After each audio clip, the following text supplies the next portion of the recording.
कह रहा है कि एक परीक्षा में 65% छात्र गणित में, ठीक है, और 75% छात्र किसमें बाबू, तो अंग्रेजी में फेल हो जाते हैं। कितना हो जाते हैं? फेल हो जाते हैं। मतलब अभी तक मुझे फेल का ही रिजल्ट दिया है, ठीक है। और आगे क्या कहता है कि 52% छात्र दोनों विषयों में फेल हो जाते हैं। 52% छात्र क्या करते हैं? दोनों विषय में फेल हो जाते हैं। बात समझ में आया? फेल का रिजल्ट दिया है, ठीक है, समझना है आप। यहां पे डायग्राम जब बनाएंगे हम तो समझना वेन डायग्राम कैसे बनाएंगे, ठीक। ये वाला क्या है? सिर्फ मैथ वालों के लिए। क्या है? तो मैथ। और ये क्या है बाबू? इंग्लिश वालों का है। इंग्लिश वाले बच्चे हैं, ठीक है। ये मैथ वाले हैं, वो क्या है? इंग्लिश वाले हैं, ठीक है। आप ये कह रहा है कि एक परीक्षा में 65% छात्र गणित में तथा 75% छात्र अंग्रेजी में फेल हो जाते हैं।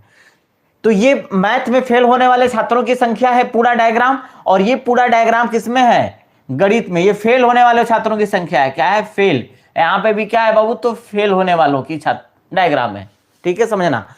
तो मैथ में फेल होने वाले पूरा इस डायग्राम में है, और इंग्लिश में पूरा फेल होने इस डायग्राम में है। और ये जो बीच का डायग्राम बना ना, इसमें दोनों शामिल है। देखिए, इंग्लिश वाले भी बच्चे शामिल हैं और इसमें मैथ वाले भी बच्चे शामिल हैं। ये जो डायग्राम बन रहा है, ध्यान से देखना, ये जो डायग्राम है बाबू, ये वाला इतना जो डायग्राम है ना हमारा, ये दोनों को शामिल किया है। ये दोनों में क्या है? मौजूद है। इसका मतलब ये है, इसमें मैथ वाले भी बच्चे हैं फेल होने वाले, और गणित में जो फेल हैं, अरे सॉरी, जो इंग्लिश में भी फेल हैं वो भी बच्चे इसमें हैं, और जो मैथ में फेल हैं वो भी बच्चे हैं। तो कह रहा है कि जबकि दोनों में 52% छात्र ने विषयों में फेल हो जाते हैं, इसमें कितने बच्चे फेल होते हैं? तो 52%। इतना जो बच्चा बाबू, ये 52% बच्चों का है जो फेल है, दोनों सब्जेक्टों में फेल है। ये किसको डायग्राम को डिनोट कर रहा है? जो मैथ और इंग्लिश दोनों में फेल हुए हैं। ये वाला जो डायग्राम है बाबू, वो मैथ एंड इंग्लिश दोनों में जो फेल है उनको दिखा रहा है। दोनों में जो फेल है, समझना, ये दोनों में फेल है तो 52। अब सोचो कि ये हमने तो बोला था कि ये पूरा डायग्राम जो है ये गणित वालों के फेल की संख्या है, लेकिन दोनों में तो 52%, तो 52% फेल है। और एक्चुअल में मैथ में कितने फेल हैं? तो 65% है। बताओ, मैथ में 65% लोग फेल है, 65% फेल है, और दोनों में मिलाकर मैथ और इंग्लिश में 52% फेल है। तो केवल मैथ में फेल होने वालों की संख्या कितनी होगी?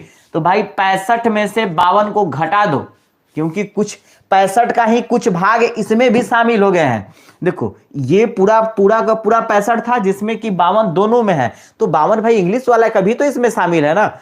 और टोटल मैथ में फेल कितने हुए हैं? तो 65 हुए हैं। तो सोचो 52 में से 65 को घटा देंगे तो कितना बचेगा बाबू? तो 3। और ये कितना बचा? 6 में से 5 गया तो 13। इसका मतलब कि 13 लोग इसमें भी फेल हैं। तो जो ये वाला खाना बचा ना, ये वाले खाने की संख्या कितनी हुई? तो 13 हो गया। इसमें कितने परसेंट फेल हैं? सिर्फ 13%। कितने फेल हैं? 13% इस वाले खाना में, और बाकी जो है इसमें है, इसमें तो मौजूद है दोनों में फेल।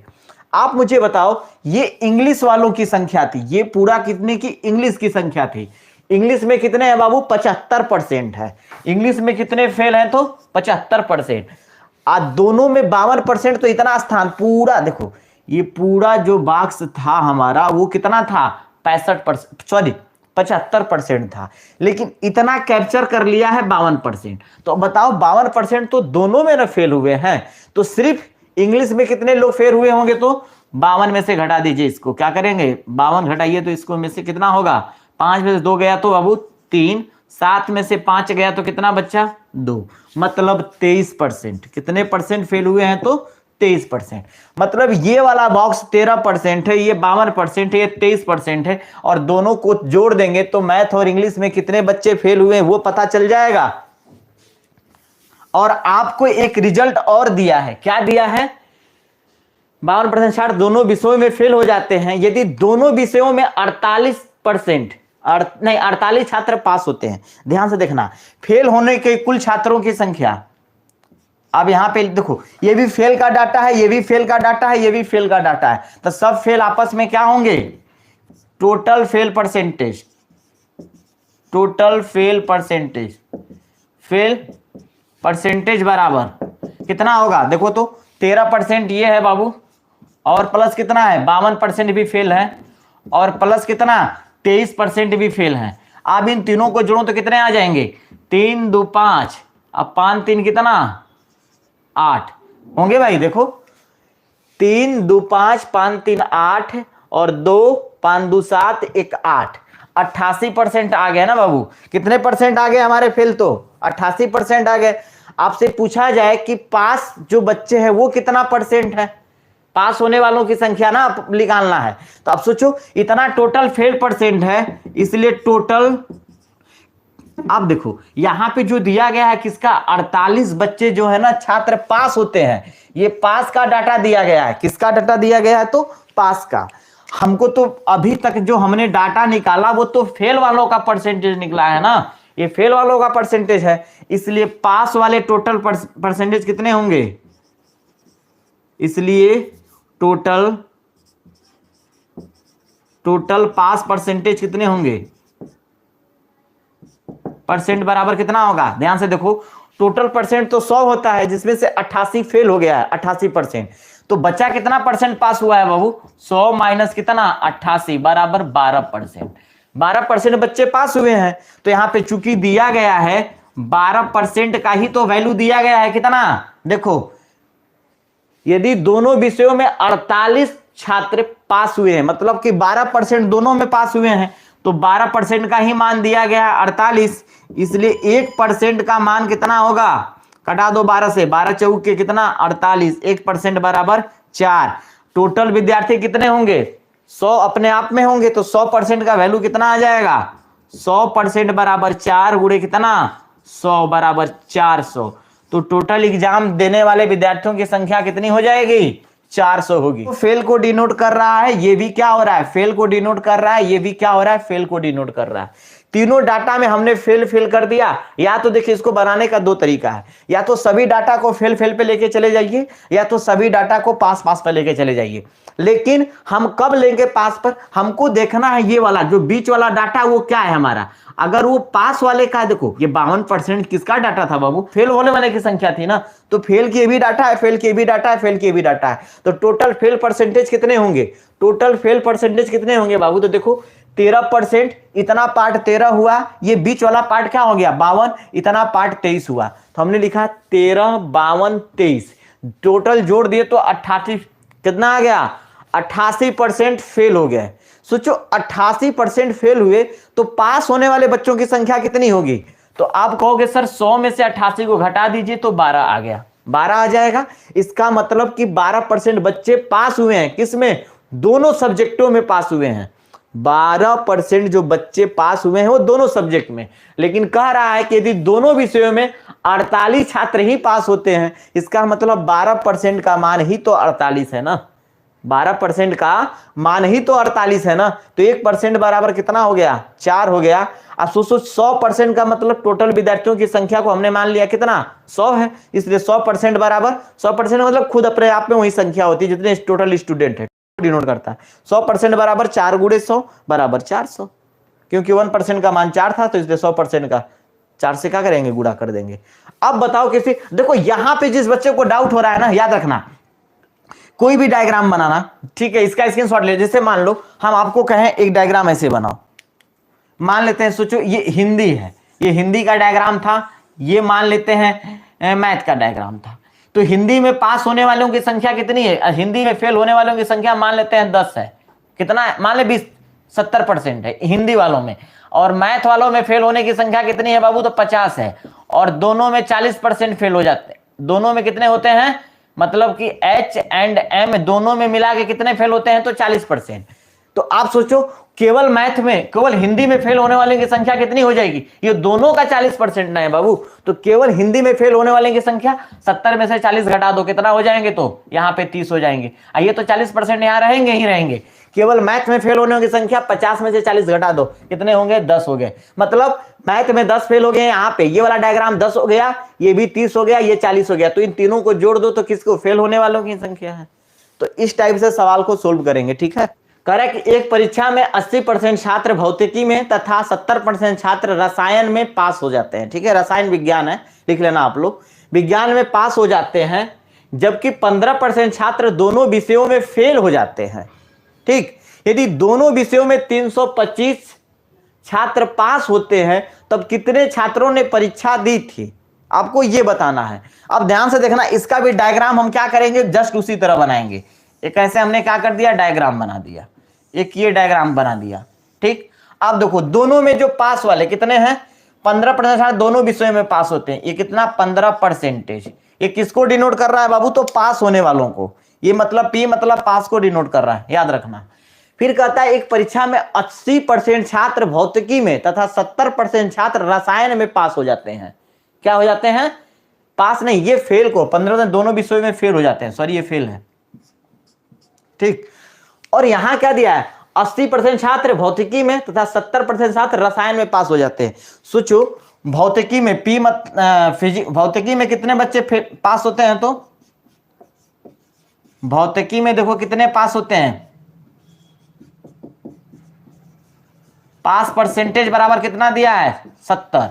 इसलिए फेल परसेंटेज कितना हो जाएगा, फेल परसेंटेज कितना हो जाएगा भौतिकी में बाबू।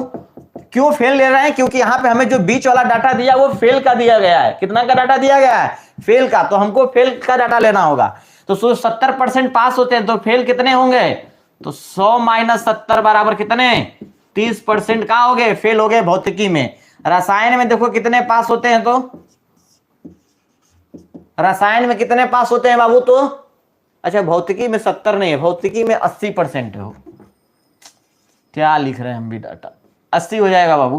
तो ये कितना हो जाएगा, 20% हो जाएगा। कितना हो जाएगा, 20%। आप सोचो कि रसायन में कितने बच्चे पास होते हैं, तो 70%।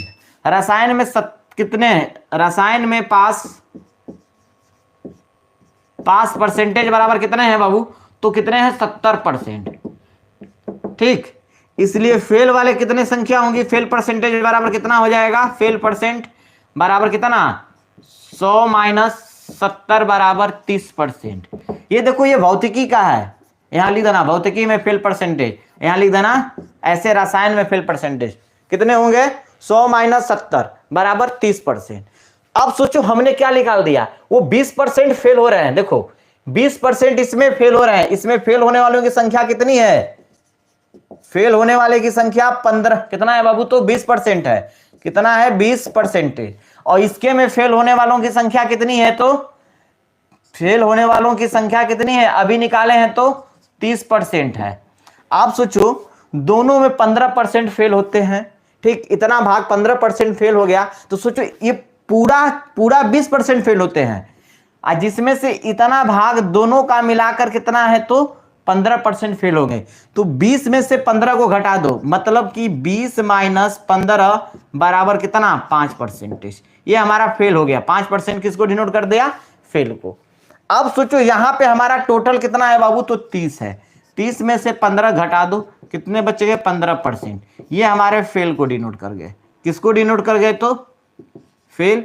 ये भी कितने को, फेल को डिनोट कर गए। अब बताओ टोटल यहां पे आपसे हम लिखें बाबू कि टोटल फेल परसेंटेज कितना होगा, फेल परसेंटेज बराबर, तो आप कहोगे सर 5%, 15%, 15%। तो सोचो यहां पे क्या होगा, 5 + 15 + 15%। आप सोचो 15 15 30 और 5 कितने होंगे, टोटल 35% हो गए हमारे फेल। टोटल कितने होंगे, 35% फेल। हमसे जो रिजल्ट में कहा है कि 325 बच्चे दोनों में पास होते हैं, तो ये दोनों में फेल होने वाले बच्चों की संख्या कितनी हो गई, 35% ना आ गए फेल। फेल होने वालों की कुल जो बच्चे फेल हुए हैं वो कितने बच्चे फेल हुए हैं, दोनों में कुल बच्चे जो फेल हुए हैं वो हमारे टोटल 35% है।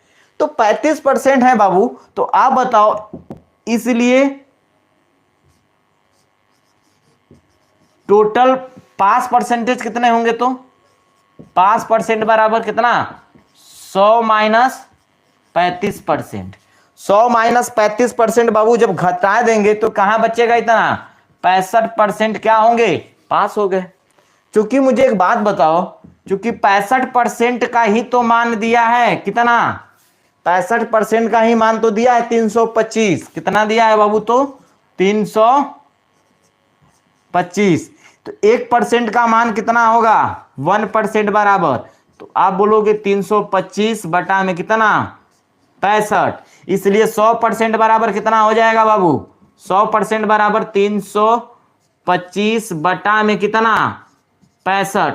चलो इधर लिख देते हैं, इधर देख लेना बाबू, यहां से बात यहां देख लेना, इसलिए 100% बराबर कितना हो जाएगा, तो आप बोलो 25 बटा में कितना 65 और गुणे कितना 100 बार।